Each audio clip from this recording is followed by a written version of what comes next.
to another player from the same era.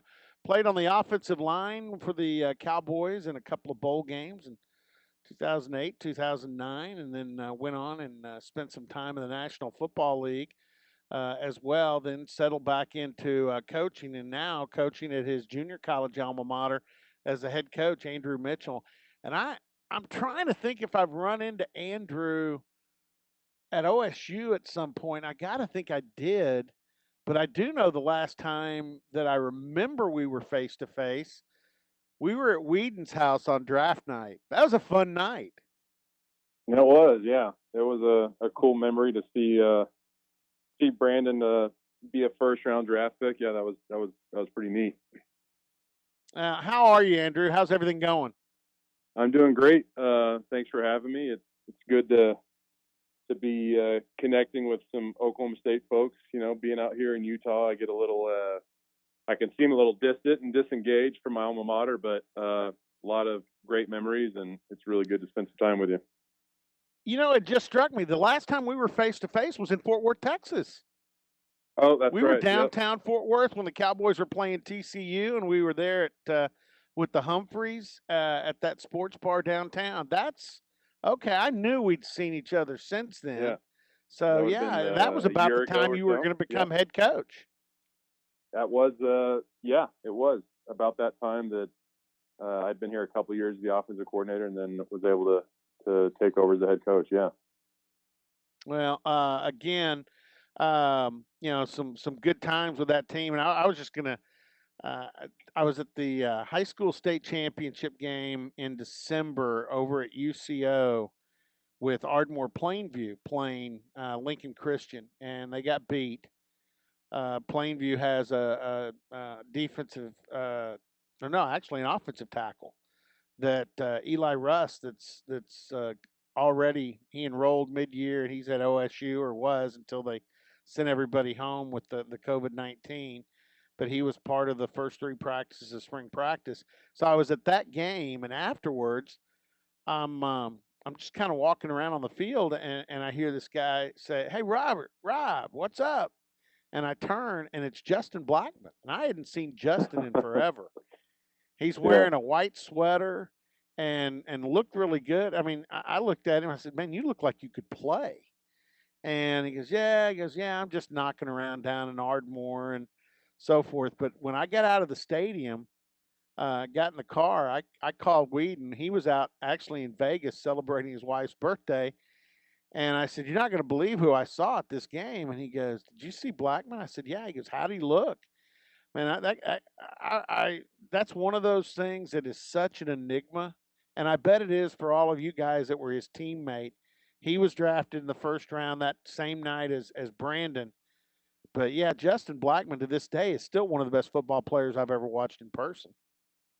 No, he was incredible. It was really cool to be on that team for that short period that I was there. Being a JUCO guy, we had such an incredible amount of talent in a short span of time. And what's interesting is, it's odd, is my last, professional experience as a player was in Jacksonville while Blackman was a part of that roster. And I think that was his second or third year. That was at the end of that season of 2012. And the Jaguars were a bad team that year. And I was just coming at the tail end of it to kind of be a practice squad guy and all that. But, Blackman was a huge part of that locker room. And it was, when he was on the field, even as a practice player, he was elite. And at that point, he was kind of beginning to have some struggles with things off the field and things like that. But when it was time to work and play and practice and train and everything that a pro is supposed to do at that level, he was seemingly doing it at a high level, And even when he was on the field those first 2 or 3 years, when he was on the field, he was a top 10 receiver in the NFL. He was extremely productive, and it was just, he was a fish in water when he was playing the game and practicing. And it was just unfortunate that we weren't able to see him play 9, 10, 11 years like he was probably capable of, Oh man, there's no doubt. And like I said, looking at him now, he looks, he looks in plain shape. Andrew Mitchell with us, and we're just kind of warming up here, but I want to get into what he deals with, and we had Zach Allen on Monday, which we have him on occasion, and I know you guys talk some, and you know junior college football recently because of NCAA rules and some of the things they've thrown in. It's not like the NCAA has really encouraged it. And then the loss of junior college football in Arizona, I was telling the audience before you came on, that's kind of forced Snow to go independent, play a lot of different places. But kind of talk because you are coaching at truly one of the great junior college football programs in the history of the sport. Yeah, it's an interesting time in college athletics in general, but junior college is such a unique niche in the whole of all the levels of college sports, you know. But yeah, Snow College there's a proud history here of and tradition of winning and producing a lot of really talented players that have moved on and become guys that in that part of the country people are familiar with, like the Josh Heupels of the world, CJ Iu, and obviously there's been a number of guys in the last 10, 15 years from Snow that have come through Oklahoma State as well. And so Sione there's IC a currently. what's that? Yeah, Sione IC currently, and I saw him in spring football. I think he's gonna have a really good year this year. And Andrew, I will tell you this: that defensive line at Oklahoma State, it looks a lot different than I've ever seen it. It looks more SEC type, and Sione's a part of that group of big guys that look pretty good in there. Yeah, Sione is one of many good ones we've had come through here. That he's got the Polynesian background. He's a naturally strong, weight room strong, and play strength is where it needs to be. He's compact. He's hard to move, and you put him in the middle of the defense, and it can create some problems running the ball and stuff like that. And so we're excited to see him take another step. As a JUCO guy myself, that first year transition to a Power Five program, it's difficult for kids, as prepared as they may be. And I feel like Sione was fairly prepared, but I feel like there's just a massive jump in year two when you've been through an off-season winter, an off-season summer, a season. It's like a totally different light goes off that second year where you can see guys make a big jump. So hopefully he's able to do that this year. I kind of interrupted you. Get back into what your situation is and how you're guiding Snow during a period where they're having to make some adjustments. Yeah, it's been a challenge losing what historically has been a really good league out here in the Western states in Arizona and all that. Now, essentially, we've become the only scholarship junior college football program in the Western United States. There's New Mexico Military in New Mexico, but outside of them, we're it. And so what people don't realize is there's a ton of California junior college football programs, but none of them offer scholarships. And so it creates some challenges, but it's also a unique opportunity for us to basically monopolize all the talent in the Western United States. And our talent level, because of this whole situation, is increased a lot. The challenge, though, is now there's no natural schedule. We're out here kind of landlocked, and so it's required an investment from our community and our school to basically just logistically, we travel more. We have to spend more money to support a program and to play a competitive schedule. And so now, we're like the BYU of junior college football. We play a national schedule. We'll play anybody that will welcome us, and that's more difficult than you may think. But in some ways, I think it's increased our visibility and the upward mobility of our kids in recruiting. We're playing in Miami, we're playing in Lackawanna, Pennsylvania, we're playing in Iowa, we're playing in Kansas, Texas. So it's historically, before Huddle and the way recruiting's changed in the last 10 years, it was Mountain West and Pac-12 schools, a little bit of Big 12 would recruit Snow, and now we're sending kids everywhere all over the country, or at least they're being recruited by a school all over the country. And so there is a silver lining to all this. Right now, we're just kind of finding our niche as an independent until we can find hopefully a permanent home with a league.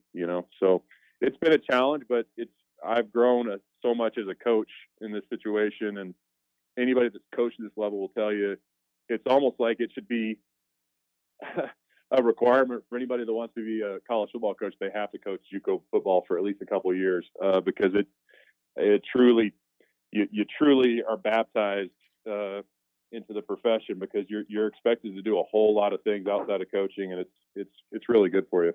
So Yeah, there's no doubt about it. When you look at it, and of course I've seen it up close as well. You're the academic supervisor. You're sometimes at least somebody on the staff is doing the laundry. I mean, your strength and conditioning coach, and you're doing it with instead of a staff of full time staff of 10, you're probably doing it with if you're lucky 6 or 7, if you're not 4 or 5. right, no doubt, it's a So lot of fun. I mean, you really figure out what you're good at, what you're not good at, and it'll help you kind of see big picture, and then you got to dig in on the more detailed, granular parts of a program as well. But no, we're fortunate out here. We just got a brand new $7 million facility.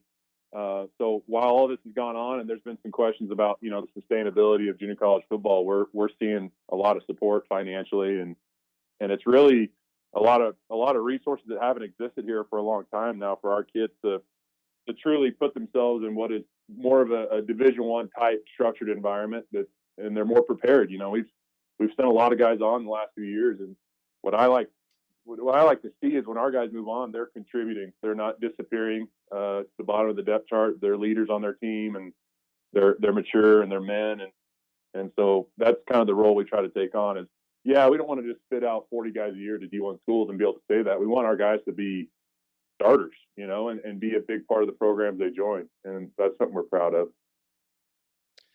let me ask you this: how have you had to deal with, and what have been your obstacles with the COVID-19 pandemic, and how is that working out, and how are you guys able to kind of plan for hopefully what will be a next season when things are so uncertain? It's it's a lot. It's the same challenges that everyone else in the country is facing.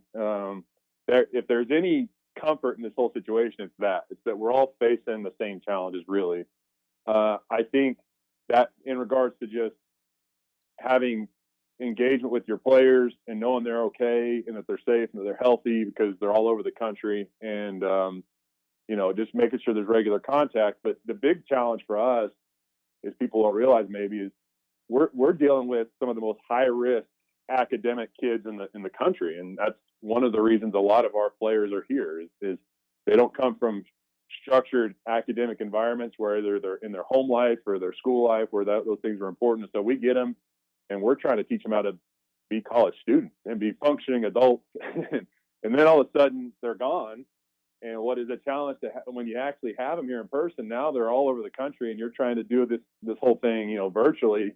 It's scary because these kids, there's such a razor thin margin for error for them in their life at this stage of their life to do what they need to do and get their ducks in a row academically and athletically to be able to help them move on and get their degree paid for.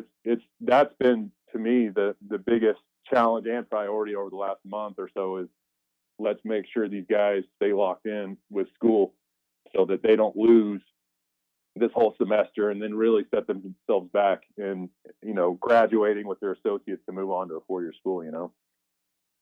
Yeah, the other thing too, and I know this happened with Zach.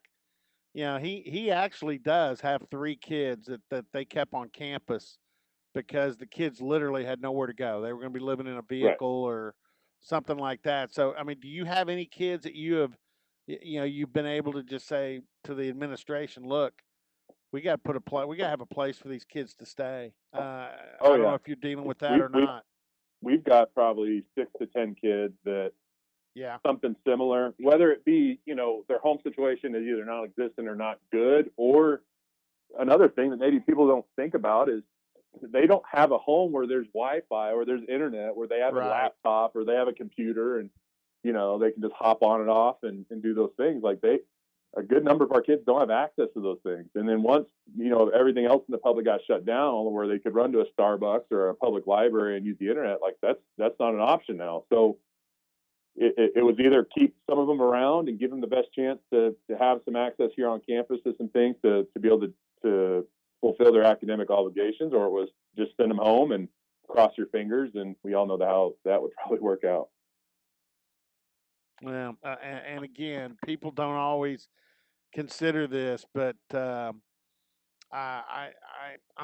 obviously I'm a big fan. Part of it's the fact my kids invested in it, but I've known about Snow. I knew about Snow College back when I was a high school football player. I mean, it had that reputation, just like NEO did in this part of the country.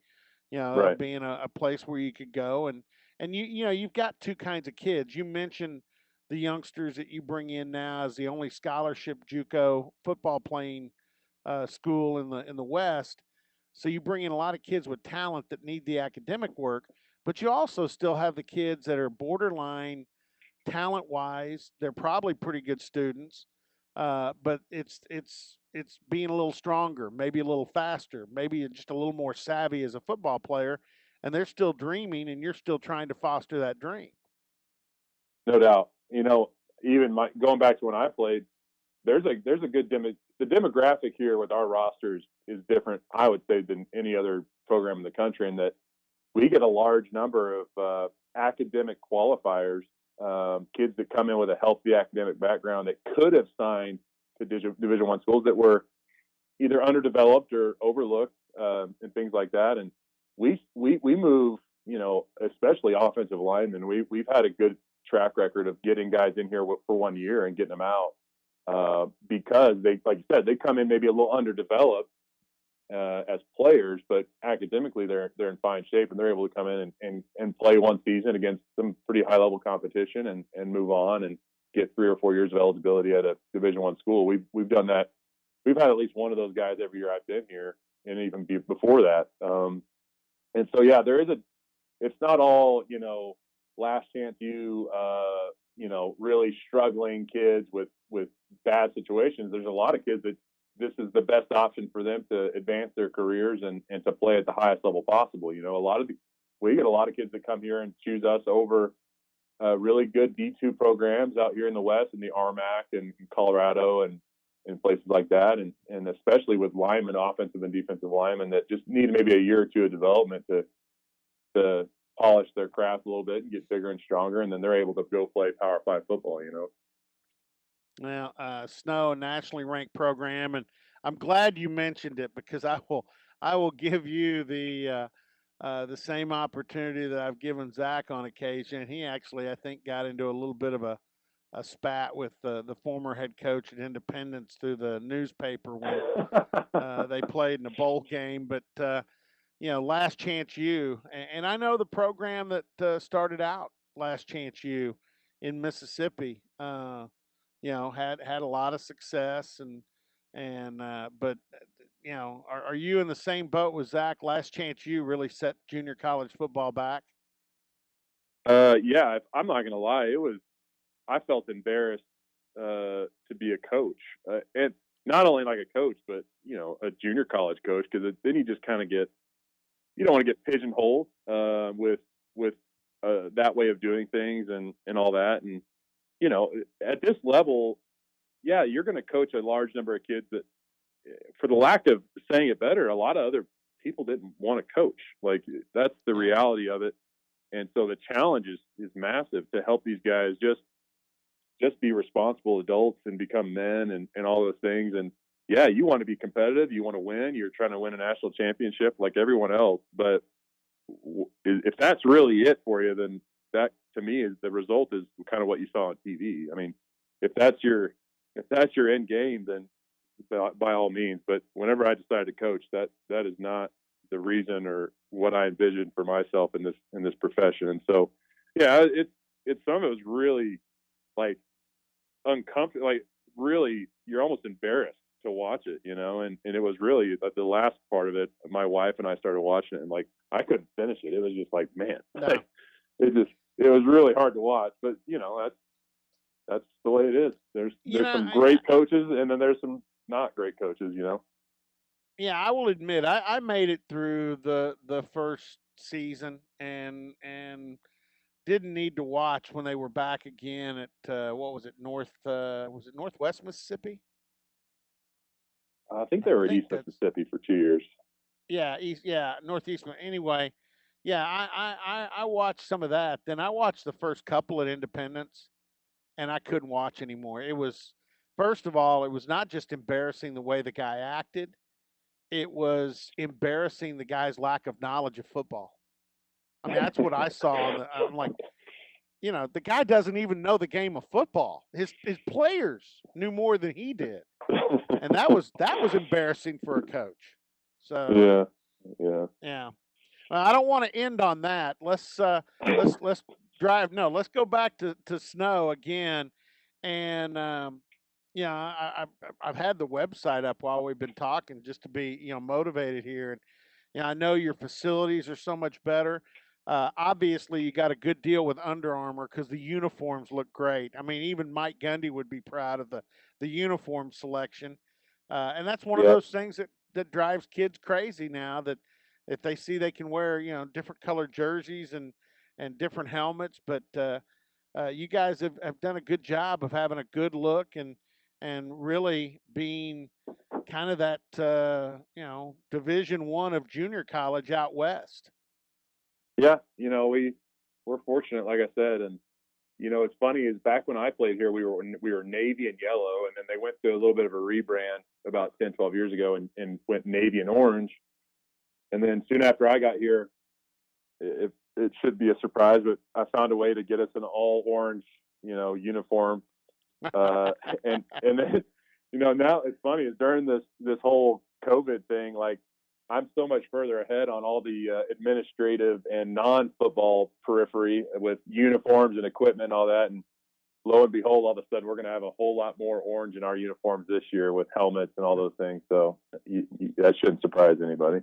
No, I'm glad you took the orange out west. Hey, hope that Yeah. you and your wife that you guys are doing great. Sounds like you are, and looks like you've got a good coaching staff to help you. Also, here's another thing too, and you've had a lot more experience than I have, but through OSU's involvement and getting more players, Benny Tonga's on the staff for Mike Gundy. Uh, I know you have a lot of Polynesian players. God, I love that culture. I love what those kids bring in with their values and their background. So, what percentage is your roster Polynesian? Ballpark, it's anywhere from 40 to 50% probably. Yeah, And that's, you can call them, yeah, Polynesians. You got Samoans, you got Tongans. We have a good number of kids, right. probably half a dozen to a dozen from just the Hawaiian Islands each year, which those are usually a mix culturally and stuff. But yeah, they're awesome people. They're extremely generous. They're soft spoken. They are family oriented and Yep. generally come from really strong family values, which is great. And then when they step on the field, for the most part, they're crazy and they're animals, and you Yeah, want them on your team because they bring absolutely. an edge and a competitiveness that's hard to find, and it's really cool. It's a really unique part of our culture here at Snow, and always has been. It's something we really embrace for sure. Yeah, I know this. I've enjoyed getting to know all those kids that have come into Stillwater, and I tend to go with what they call their culture poly. I mean, as a Yeah, general term, so I kind of go yeah, with that. But yeah, I mean, it doesn't matter whether it's Samoan, Tongan, Hawaiian, whatever. But yeah, I think you're probably pretty fortunate to get to coach a bunch of those kids. Hey, Andrew, we'll let you go, but appreciate you coming on. Best of luck to you, and hopefully that you can get your kids back here sometime over the summer, and we can all enjoy a football season that I think we're all gonna need pretty bad after all of this social distancing. But best to you, and we'll stay in touch. you bet. Thanks for having me on, and look forward to what you would be hopefully a memorable 2020 season. So, thanks to you guys, and we'll talk to you soon. All right, thanks, Andrew. Andrew Mitchell, former Cowboy, former NFL lineman, and now the head coach at Snow Community College.